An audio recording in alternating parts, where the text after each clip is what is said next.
So I'm going to heat some brass up, and once it's molten, I'm going to pour it into the mould, which I'm making at the moment. And when it cools down, I'll have a replica handle. And it's important that the sand is compressed and that there's no gaps in it to get an accurate mould. I'm going to put some sand into here before I place it down because this is hollow. Right, I'm just going to put some plaster of Paris on here to enable the two halves of the mould to separate. I can start to fill the top half of it with sand.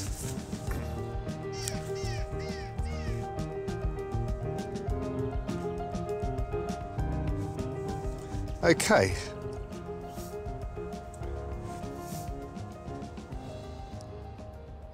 Just giving it a little wiggle. There we go, that's fine. So now I'm going to make a hole. This is where the molten brass comes into the mould and then hopefully flows around the handle. I'm going to heat up some brass, pour it in there, see what happens.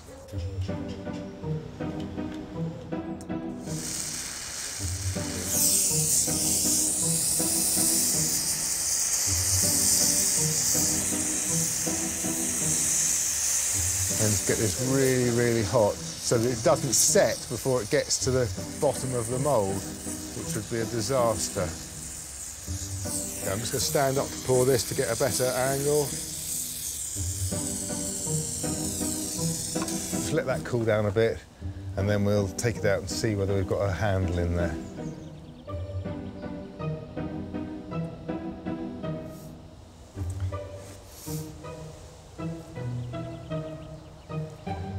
That hasn't worked at all. The brass is set before it got round the mould.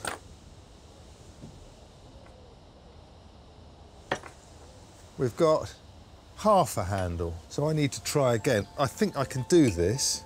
So next time I'm going to heat the mould up a little bit to stop the brass cooling down so quickly.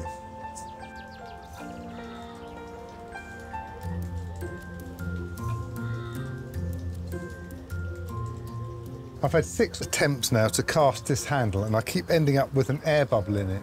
And I've got quite a good brass handle with a little hole in it. So I'm making a brass patch to repair the hole. And by the time that's soldered and filed and polished, nobody will be any the wiser.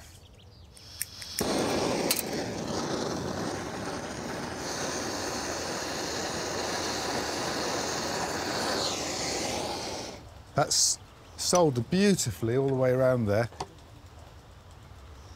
I've now got to file all these rough marks off, and then I can give that a polish, and hopefully it will look exactly the same as the original handle.